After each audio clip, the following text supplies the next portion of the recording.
Okay. I hope y'all are sitting down right now because I have some bad news. It's going to be a dramatic one today. There's no two ways around this. This morning, my partner's dog, Barbie, passed away. He's under a lot of stress right now. He kept saying he knew that this day would come. He just didn't expect it to come this soon. I think I think the same could be said for the loss of any loved one. He he uh, he he always told me that he had her since middle school. I never knew her as long as that. So I can't like even begin to fathom the memories that he had with her. So I'll just recount mine as I knew her. I first met her in person when I moved here, when I moved in with my partner in 2017. He used to have another dog named Mariah, but during a move, during one move, he said that he lost her, so I never got to meet her. But I did know Barbie, and I got to know her quite well. But at first, she was a little Chihuahua, so you know Chihuahuas, they're aggressive and disobedient. So when I first met when I first met Barbie, I, being the dog lover that I am, I absolutely love dogs, big, small, I love them all. I tried to pet her. I tried to pet Barbie, but since she's a Chihuahua, she tried to bite me. And so she bit me, she barked at me, she tried to bite me and barked at me all the time. I was a stranger. I was a stranger. But after a couple of weeks or months, she started to warm up to me. And soon enough, I was able to scratch her behind the ears. A little while after that, I was able to give her belly rubs. And then a little while after that, I was able to pick her up and hold her in my arms, which is what I like doing with dogs the most. I love picking them up and giving them great big hugs and stuff. But before I moved in with my partner, he's told me that that Barbie had some health problems. She had to have her uterus removed because she had to have her uterus removed, and after that happened, she gained quite a bit of weight. So by the time I moved in with my partner, she had gotten really, really, really fat, really chunky. So we would always say, "Oh, she's so fat and chunky," stuff like that. Little butterball, um, chunky cherub is what I would call her. Sometimes I remember really, really, really early in the morning, like at the crack of dawn, the butt crack of dawn. She would always scratch on her door, on the bedroom door, and like whine to be let out to go to to go to the bathroom. And we I would always be the one to let her out and walk with her while she did her business in the grass and stuff. But one morning, around like really, really early, like 4, 5, 6, really early. She woke up. She started scratching on the door and whining and stuff. And I woke up. I was groggy. I was grumpy. So I let her out, and I let her go out of the house. We were living in a house at the time. Um, so I let her out of the house and let her roam around, and then I went back inside by myself and went back to sleep because I knew she knew the way back. I knew that if she just walked around like a little distance and did her business, she would just come right back because she knew the way back. She didn't come back. That time, she didn't come back.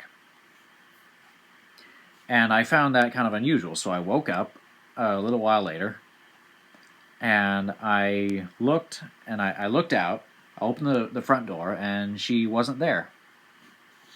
So I said, hey, babe, Caesar, wake up, wake up. Barbie isn't there. And he was like, oh my god, oh my god, oh my god. So he woke up his mom, and we searched all around the neighborhood for her, and we didn't find her. We weren't able to find her. So my partner, he was like really, really, really panicking and stuff, even more so than he is now. He was really, really in a rut. He was like hyperventilating and trying to take deep breaths and stuff. But eventually he calmed down and said, oh, yeah, she knows the way home. She knows the way home. And so he went back to sleep, and I went back to sleep too. And I don't know how I had woken up, but I remember that I heard some scratching on the front door. He put her little doggy bed outside the front door just in case. And anyway, I heard some scratching on the front door, and I opened it up, and it was Barbie. I was about to say Boo Boo. We called her Boo Boo sometimes, but anyway, I opened the door, and there was Barbie waiting to be let in. So I let her in. I put her on her bed first, and so I carried the bed inside, and I tapped my partner on the shoulder, and I said, hey babe, look who's here. It's Barbie. She came back. And he was really happy about that. I took a selfie afterwards and shared it on Facebook, which should appear momentarily. In 2018, we moved out of that house and into this apartment, which is where we still live. And some more health problems befell Barbie. A little while after that. But I do remember the first morning we lived there. After the first morning after we moved into this apartment, into where we're living right now. When my partner went to work at his job, when he went to work at his job, left for work, Barbie was standing by the front door, just screaming and hooting and hollering and crying, and I thought it was just so sad. And like, she's not used to a new place like this, and it was kind of sad to watch. But eventually, similarly, in a similar fashion to how she warmed up to me, she warmed up to this place. And I even placed her in a cute little cameo in one of my videos, which also, through the magic of editing, you can see now.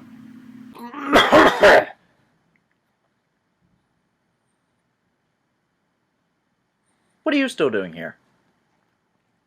I'm trying to work. I was so much skinnier then.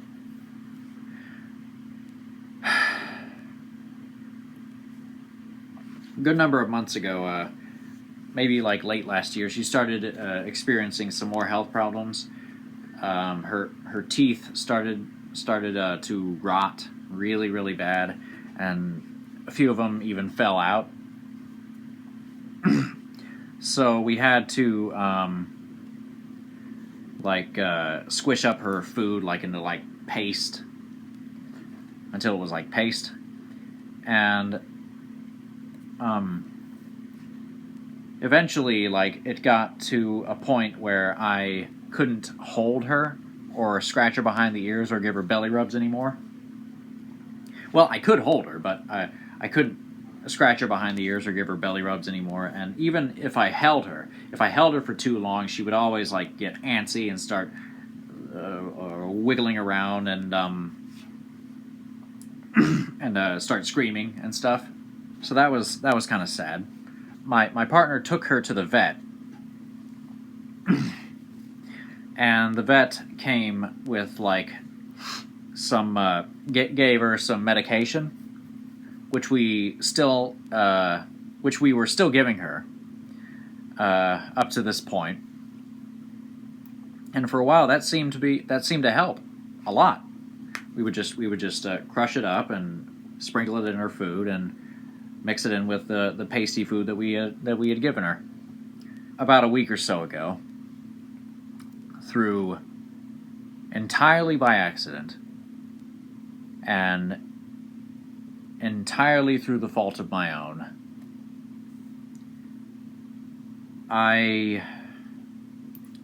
we had another accident. It was like really late at night, and we were about to go to sleep. My partner and I. We were about to go to sleep, and Barbie was already laying in her bed because by that point, pretty much all she did was like eat and go to the bathroom and sleep pretty much all day. And so what I did, I picked up her bed, and I was also holding something in my hand while I was picking up her bed. And I bent down slightly, just slightly, to put it down, to try and put it down. And Barbie rolled out of her bed and onto the floor. Her neck, her head, was like bent all the way upward like that, whilst as she lay on the ground. And my partner ran into the room, and he was like, "What did you do? What did you do? What did you do?" And he woke Mom up, and they tried like rubbing her and like giving her like massaging her. I've mentioned this before, but I'm autistic, and I don't know if this sort of experience, like if any autistic person experiences this feeling, but whenever I make a mistake, no matter how small or innocuous, I always beat myself up over it. Always, and it always takes me like an exorbitant amount of time to get over it, like weeks, months, sometimes never. And when that happened, I was like almost as as bad, as emotionally distraught as my partner. Probably more so, because I was like pacing back and forth. I was banging my head against my hands. I was hitting my head with my hands and rocking back and forth and breathing heavily and cursing to myself and stuff, because that was my fault. I did that. Anyway, my partner took Barbie to the vet again, and the vet said there was nothing broken in her, but he prescribed more meds and some ointment that we had to rub on her, and to also give her massages for 15 minutes every day. And for a while, that helped. And she even was able to walk on her own. She walked a little bit lopsided, but it seemed to be rallying. She seemed to be rallying. And we thought that was the end of it. Then this morning, she wasn't moving. She didn't move. My partner shook her and poked and prodded at her, but she still wouldn't move. She felt cold to the touch. And her heart wasn't beating. Like I said, he kept telling me that he always knew that this day would come, but he just didn't expect it to come this soon.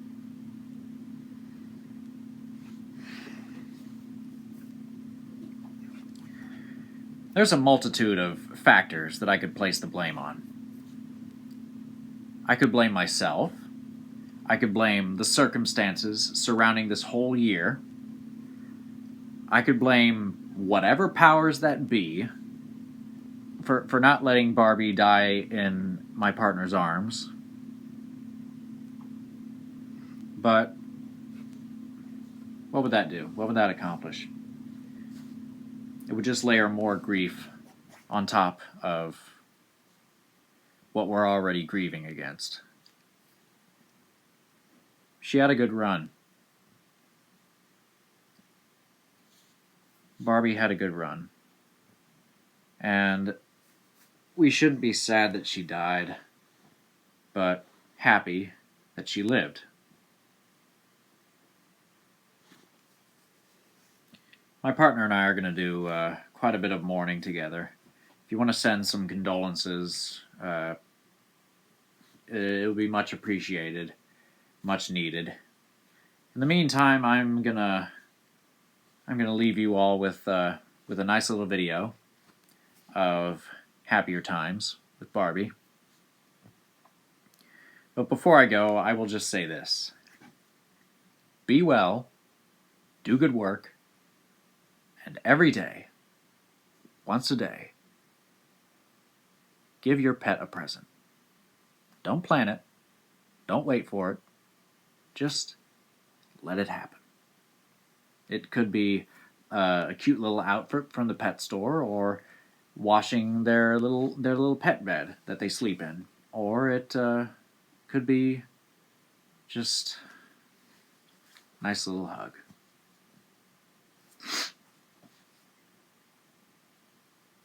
You know they deserve it.